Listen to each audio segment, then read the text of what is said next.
This is ITV News at 10 with Tom Bradby. Good evening. They say you can judge a man by the company he keeps. Well, if so, what to make today of the fact that President Trump's former campaign chairman has been charged with a string of offences by the special counsel investigating links between the Trump election campaign and Russia. The man in question, Paul Manafort, and a business partner turned themselves in today. A third man, another advisor, has already pleaded guilty to lying to the FBI about his links to Russia. The 12 charges against Manafort and Rick Gates involve both men's dealings with Ukraine. So, at the top of the list, conspiracy against the United States and to launder money. 7 counts of failing to report foreign bank and financial accounts, acting as an unregistered foreign agent for a pro-Russian group, and 2 counts of making false statements. Careful, guys. Watch. Careful. Not since the heights of the Monica Lewinsky scandal has Washington seen such a legal and political drama playing out in front of this federal courthouse. Mr. Manafort, why are you so convinced that you're not guilty? Paul Manafort was the campaign chairman for President Trump. He is now charged with multiple financial crimes. His lawyer expressed outrage over the arrest and the cloud it puts over the White House. Well, I think you all saw it today. President Donald Trump was correct.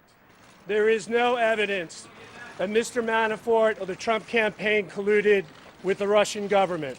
The claim that maintaining offshore accounts to bring all your funds into the United States as a scheme to conceal from the United States government is ridiculous. Thank you. Are they on the same page? Did the White House worry about what he might... But the questions about whether the president may be in some kind of jeopardy himself will keep coming, with the press corps struggling to keep up. The White House has no concerns about Mr. Manafort and the Trump campaign. White House has no concerns, you say? None.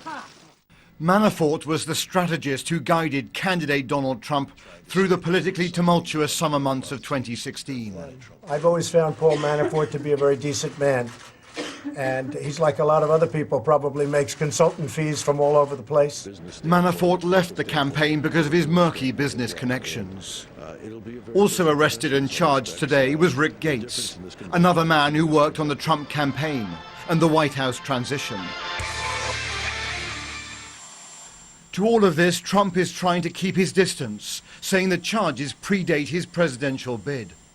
"Sorry, this is years ago," Trump tweeted, before Paul Manafort was part of the Trump campaign. But why aren't crooked Hillary and the Dems the focus?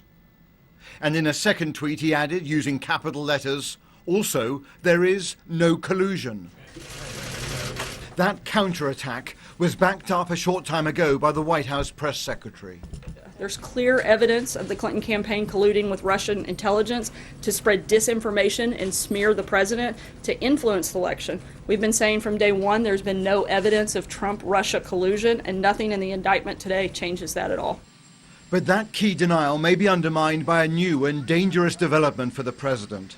Another player in Trump's orbit, George Papadopoulus, seen here highlighted, has admitted lying to the FBI about his links to Moscow. And as a cooperating witness, he may have the knowledge to bring others down.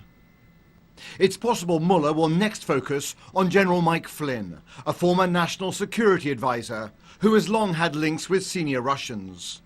He even appeared at a dinner sitting next to President Putin, and he was sacked for lying about conversations with the Russian ambassador. Then there is Donald Trump Jr., the president's son, and Jared Kushner, the son-in-law. They had various under-the-radar meetings with Russian intermediaries during the campaign and transition. The independent counsel Robert Mueller has made his first move, creating shockwaves across Washington. But few here believe that Manafort will be the last to take this lonely walk into FBI custody. Tonight, on the eve of Halloween, Trump has emerged to greet children who are trick-or-treating on the South Lawn. But the nightmare for the White House will not end tomorrow night. But only when Mueller closes his investigation, and that could be many months away. And Robert joins us now. Robert, is there any way at all of trying to work out how far this is going to go? Well, look, this investigative process is unbelievably opaque and incredibly secretive. So there's much, Tom, that we don't know tonight. We don't know, for example, if those charged might be implicating others as part of a plea deal. We don't know, above all, whether that crack team of detectives and lawyers working under Robert Mueller are actually close to the investigative crown jewels. In other words, have they found actual evidence of collusion between the Trump campaign and Russia? And of course, the question looming over all of this is, if Trump finds himself in real political peril, might he actually try and sack Robert Mueller? That would create a constitutional crisis, but it means that we need to watch not just Mueller's actions, but also Trump's reactions. And of course, in this town, the big question is never, in this sort of process, who is charged first, but rather who will be charged last. OK, Robert, for now, thank you very much indeed.